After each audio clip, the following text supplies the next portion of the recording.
let me just give you an overview of the government's effort vis-a-vis the problem of COVID.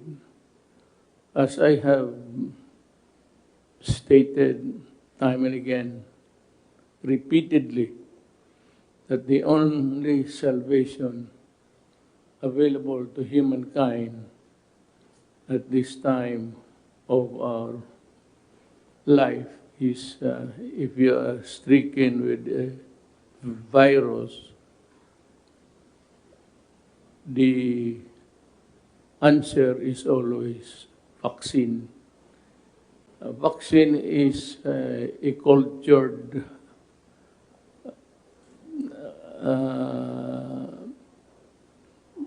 combination of your body and a weak virus, maliit, instead of in attacking 50 sila, you're only given 5, 10, maybe. I'm not a medical person. Pero it will alert your body system, ang iyong defense mechanism, immune. Atakihin niya yan. Makilala niya. So, pag makilala niya, ang katawan natin mag-produce over time ng anti-viral COVID. Yun ang ibig sabihin sa ating katawan lang rin manggaling ang answer. Actually, it is of no cost to anybody. But for a reason that it's a science and it has to be developed, there's a great expense involved. I would like to thank Russia, President Putin, and China, President Xi Jinping, for offering to provide us with the vaccine as soon as it is possible for distribution to the public. I cannot overemphasize my debt of gratitude. But remember that this is not for free. For after all, they did not develop the vaccine without great expense, and also the human effort involved. Bibilihin natin yan. Kaya lang kung mahal, if it is quite expensive, then I will ask my friend President Putin and President Xi Jinping to give us a credit, parang utang, a credit line, but we will pay not in one payment, but by installments. Basta, ang sinasabi ko, magbayad tayo. Hindi ito libre. And I would always tell them that we are willing, and if we are short of money by this time, because all of the economy of the world, individual countries have fallen flat. Lahat ngayon nagkakaroon ng economic hemorrhage. It is uncontrollable because people cannot really work, they cannot be productive, and so you have a problem at hand. Sa Singapore, ganun rin. Ang sabi ninyo na pumunta ako, look, let me be very frank. If I want to go to Singapore, I will go to Singapore. If it is a private undertaking, or if I want to attend the burial of a friend, or to pay a visit sa wake, I will go there, fly in, fly out. But alam mo, kung gusto kong alis ako. I do not have to keep it a secret. because I will not be using at any government funds. Hindi ko ugali yan. And there has been no trip so far that I have undertaken outside of the Philippines using government funds. If at all I go out, it's official, and it is just right that wala naman akong pera pangbayad ng the entourage that goes with me. Hindi ko ito, bakit ko taguin? Hindi naman ako gaya ng ibang salbahis na magamit ng pera ninyo. At bakit isekreto ko? I am under no obligation to travel in secret and not telling the Republic at all. I am a citizen of this country. The right to travel is guaranteed. Kung guaranteed sa inyo, di guaranteed yan sa akin. And I do not have to hide it. I said, I would not be stupid to use government funds. Malalaman ng tao yan. So stop this nonsense about me going to Singapore. I said, if at all. Kung gusto ko pupunta ako. Wala kayong pakialam kung gusto kong pumunta. But I will not, because under no circumstances do I have the obligation to keep it a secret. What for? Pero nilang zero ko magtanan ako. Pero ilang anak ko ang habol sa akin. Inday would lead the pack. At huntingin ako niyan kung magtanan ako. Pero wala naman, ayaw naman sa akin lahat. Hindi, wala na. Pero in the future, yung mga haka-haka, noon pa yan, bago pa akong presidente. I enjoy what you citizens of this republic enjoy. You have the right to travel with more reason. Ako, kahit matagal na ako walang bakasyon. If I went somewhere else, well, or if I choose to go to Europe, pupunta ako. Sabi mo, then I would have to go on a leave of absence or maintain the control of government by electronic. Usually, you leave the realm to the deputy or to the vice. Deputy Prime Minister or Vice President. But that I am not inclined to do that. Pero kung gusto ko, aalis ako. Let me repeat it. I have no obligation to keep it a secret. For what? About the only thing, maybe, is if I use your public money. I will never do that. Hindi ako stupido. Sana naman maunawa ninyo, abogado ako. That is anti-graft, pure and simple. Magkikita naman yan sa mga voucher kung gagamitin mo pera ng gobyerno. But if it is a private undertaking, I said, a private trip, you can go ahead. Just leave somebody to take care. It's either usually Bing Bong or Guevara. Or if not, if things are not quite good, then I leave it in the hands of the military. Probably it would be the Secretary of Defense. Kung medyo topsy-turvy ang bayan, and I have to leave.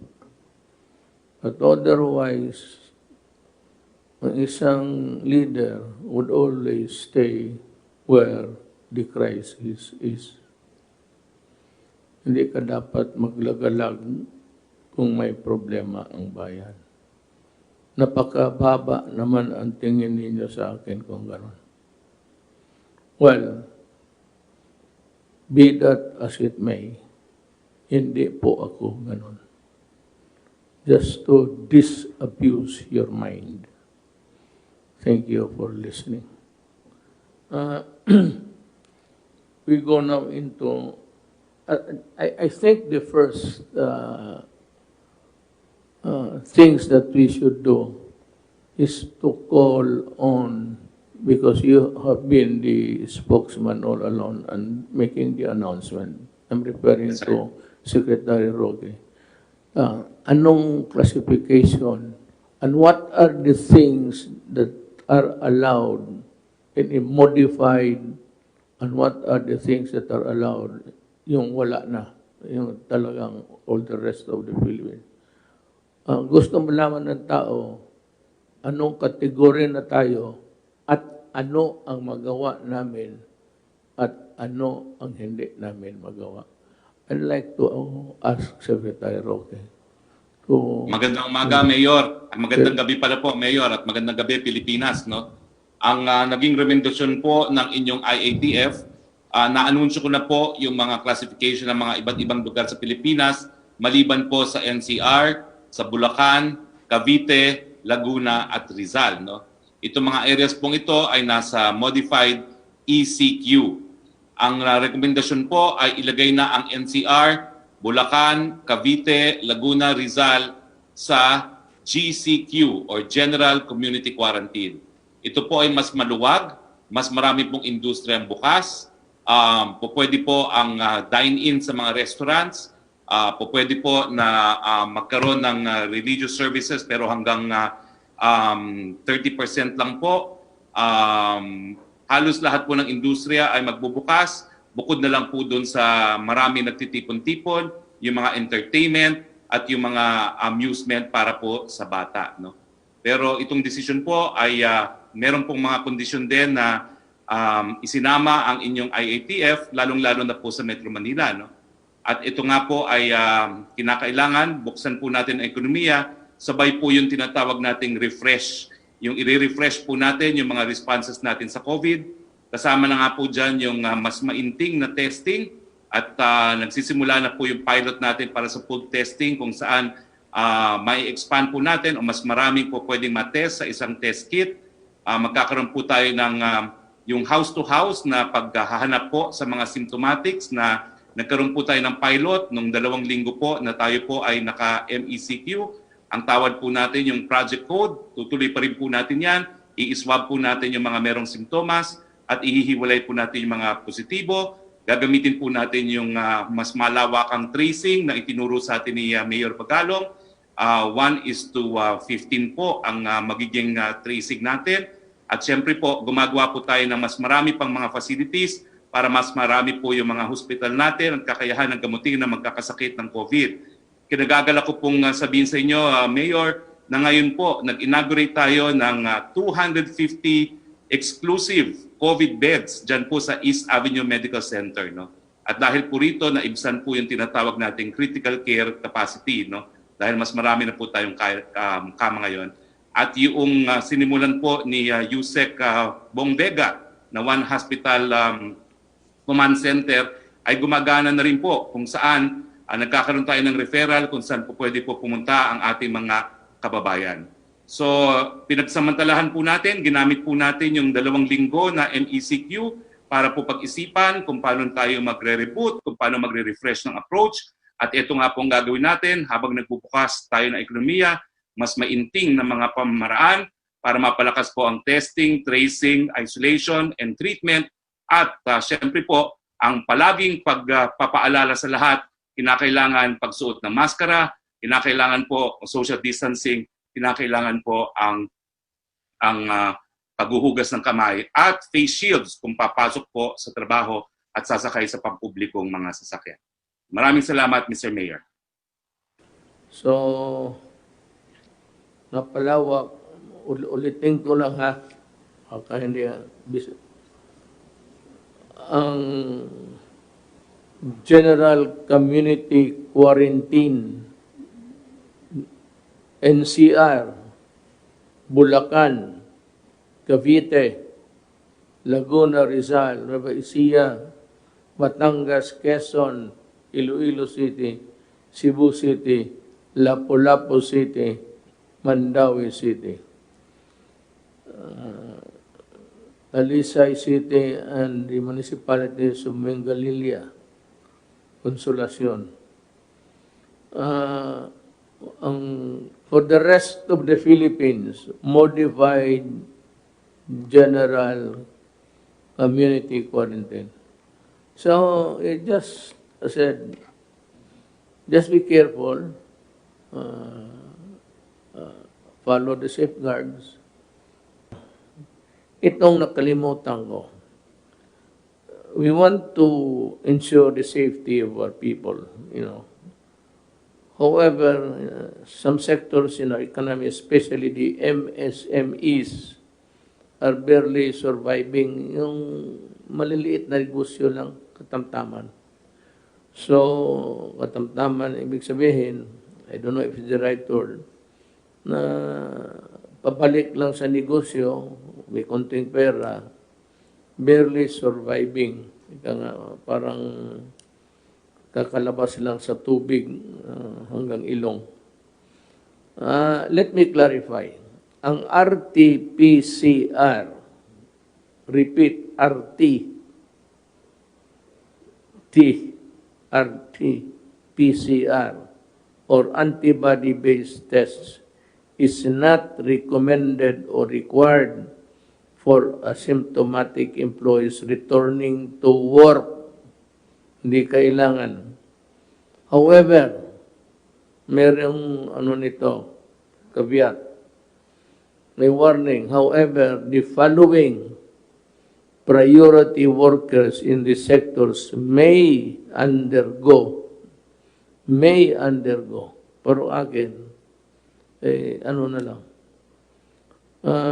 Ang hospital pati sa tourism sectors, isa yan. Manufacturing companies and public service providers in economic zones located within special concern areas and those of highest COVID-19 cases. Dalawa ito, hindi nila hinati. Ang una, yung service providers ng mga special, Clark, Subic, and special place where the workers are exposed to COVID-19. They are required because also of the product, the integrity of the product is assured that it is COVID-free or at least sanitized, nalinis, nahugasan. Pangatlo is the frontline and economic priority workers in high priority sectors in public and private. Hindi ko maintindihan itong high priority kung sino tayo. Unahin muna natin yung tao. Mawala tayo, nandiyan pa ang Pilipinas. Pero mawala ang tao, wala na ang Pilipinas. So, unahin natin yung tao. Have high interaction with exposure in public. Ito yung those who live or work in special concern areas. It could be private or public establishment or area. But the employers, yung mga amo, are highly encouraged to send their employees for testing at no cost to the employees. Now, before I end, kayong mga Pilipino, every day, you see drug cases either busted, arrested, killed, at running into millions ang amount. Makita ninyo sa inyong television. Napakatorpe naman itong human rights pag hindi kayo ano ninyo, magbagbilan lang ng patay? Putang ina, maglipat kayo ng trabaho. Huwag sa human rights. Punerarya. Kung yan lang man ang trabaho ninyo. What about the social problem? The serious and grave problems of drug addiction in this country. What are you doing about it? At least merong kayong, your advocacy. It does not begin and end in the life of a criminal. Naloko ba kayo?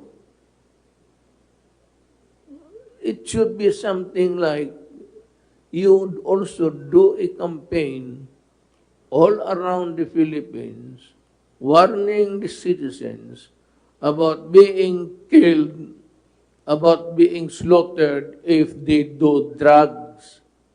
Yan ang tama magawa ninyo.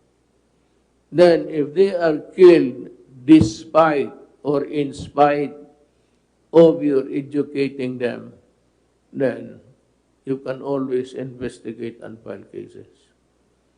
Pero itong mga durugista, and most of them are really not from the Philippines, I cannot say, hindi ko ma-pinpoint. Sometimes it comes from China, Malaysia, sometimes dito ginawa, minsan, basta ang akin, isyabu, is isyabu, is isyabu. I do not, hindi ako nag-ano kung saan galing. It's a crime in Malaysia, lalo na sa China, it's a death penalty. Malaysia is a death penalty. Indonesia meets out a death penalty. Tayo lang ang Pilipinas maarte. Kung ano lang talaga, come to think of it, if it's really effective, if prayers do, if the shouting inside the church, the pulpit, everywhere, kung nakakatulong, bakit po hanggang ngayon nagbabaha ng droga? At ano ang gawain natin doon sa namatay? Yung mga bata na tinusok ng kahoy galing puwit hanggang bunganga. Yan ang mas gusto ninyo yan kaysa itong mga animal na to. Na sabi mo, pinapatay ko. Sinabi ko, if you destroy my country, I will kill you. I never said, if you destroy my country, I will order the military or the police to kill you. You must be, don't impose a lie. Sabi ko, I will kill you if you destroy my country. And I will really do it. Malas mo lang kumatimingan. Kung nandyan ako, sabihin ko sa mga police, umalis kayo dyan. Hayaan mo ako dito sa putang inan to. I will do it. Have I done it? How many times? Secret. Bakit ko sabihin sa inyo yan? So I'm just warning that drug really destroys the spirit of a nation. Kasi ang biktima ninyo gunggong na eh. Wala na talagang pag-asa, of no use to society anymore. and you destroy the dreams of parents na makita nila anak nila nakatapos that someday mag-asawa, mag-anak, then they can see their grandchildren. You destroy that dream. So ako, I mean to keep that dream true. Kaya kayong bantay kayo. Mamili kayo.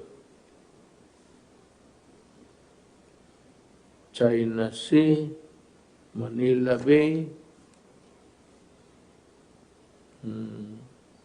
tapos atake nga ang sabi ko raw, Duterte, sabi pa kong Manila Bay at China Sea. Putang ina ninyo, kaya ano ginawa ninyo? Anong ginawa ninyo para sa bayan ninyo? Protecting criminal? Paying homage to the Caucasians of Europe? Itong mga puti na ito, magkano bang dollar na tinatanggap ninyo? Minyo sabihin, mas Pilipino pa kayo. And you enjoy prosecuting people who are doing the jobs? Ako ang takutin ninyo. Fuck you. Gawain kong gusto ko para sa bayan ko. That's it. Walang kung walang kung gano'n, walang istorya. Umiwas ka sa droga, magtanim ka sa bukid, dyan sa palengke, maraming negosyo dyan. Huwag kang magpabili ng droga. May pera dyan, malaking pera dyan. Pero pag magkamali ka, buhay mo talaga. Ang iiwan mo. So, I have said my piece on the night. I am thanking all our guests, Secretary Lorenzana Galvez, Secretary Duque, Secretary Roque, Secretary Wendell, Senator Bong. Ito yung naghihintay ng issue. And he will be the one to do alam niya, may trabaho siya sa Senate. He can always use the forum sa Senate to expose wrongdoings and expose criminality. Maraming salamat po.